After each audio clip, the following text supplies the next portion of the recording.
Bonjour.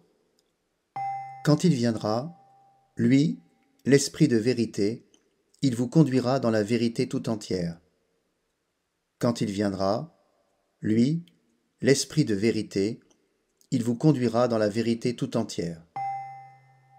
Ce sont les mots de Jésus adressés à ses disciples que nous lisons en cette fête de la Pentecôte dans l'évangile de Jean au chapitre 15. Jésus annonce la venue de ce qu'il appelle le défenseur. Nous pouvons en effet être dans la joie car nous avons désormais un défenseur, le Paraclet. De quoi avons-nous besoin d'être défendus? De la persécution, des attaques du mal, de nous-mêmes parfois.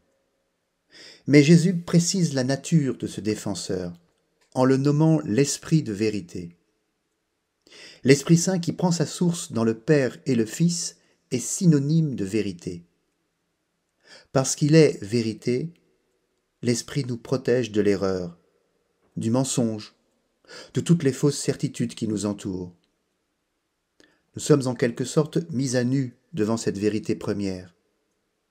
Impossible de tenir notre rôle social, de conserver nos attachements factices, nos idoles. La vérité nous émonde, la vérité nous allège, la vérité nous dévoile l'essentiel. Voilà pourquoi l'Esprit Saint est un feu dévorant, un souffle qui décoiffe, une colombe qui descend sur nous à la vitesse de l'éclair. Qu'est-ce que la vérité tout entière? Tout entière signifie qu'il n'y a pas de demi-mesure. Si elle n'est pas entière, la vérité n'existe plus. Nous sommes bien souvent embarrassés de parler de vérité dans un monde où la vérité technicienne change au gré des avancées de la science, où tout n'est que relatif. Ce qui est vrai aujourd'hui, à un certain niveau de civilisation, sera faux demain. Cette vérité tout entière qui nous est dévoilée par l'Esprit ne signifie pas que nous avons toujours raison. Ainsi, dans une discussion entre amis, les arguments peuvent s'opposer sans que l'un ait raison sur l'autre. Mais dans leur façon de débattre entre eux, deux amis peuvent être en vérité l'un envers l'autre. Il s'agit là d'une écoute active de l'autre, du refus de caricaturer le point de vue de l'autre, de l'exercice de sa raison pour comprendre les arguments employés. Eh bien, c'est la même chose quand nous accueillons l'Esprit Saint. Il y a une intelligence du sensible qui nous est donnée par l'Esprit.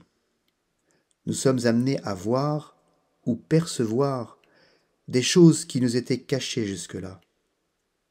Forts de cette vérité nouvelle qui souffle dans notre vie, nous sommes appelés à vivre en vérité par nos actes, nos paroles, nos silences. Cette vie est révolution pour ce monde, puisqu'elle a partie liée avec l'éternité. Qu'importe si nous passons, nous les chrétiens, pour des gens ivres de Dieu, l'Esprit Saint nous conduit. Il nous conduira. Ce futur est une promesse absolue de l'amour, une promesse absolue de bonheur. Cherchez, vous trouverez. Frappez, on vous ouvrira. Bonne fête de la Pentecôte.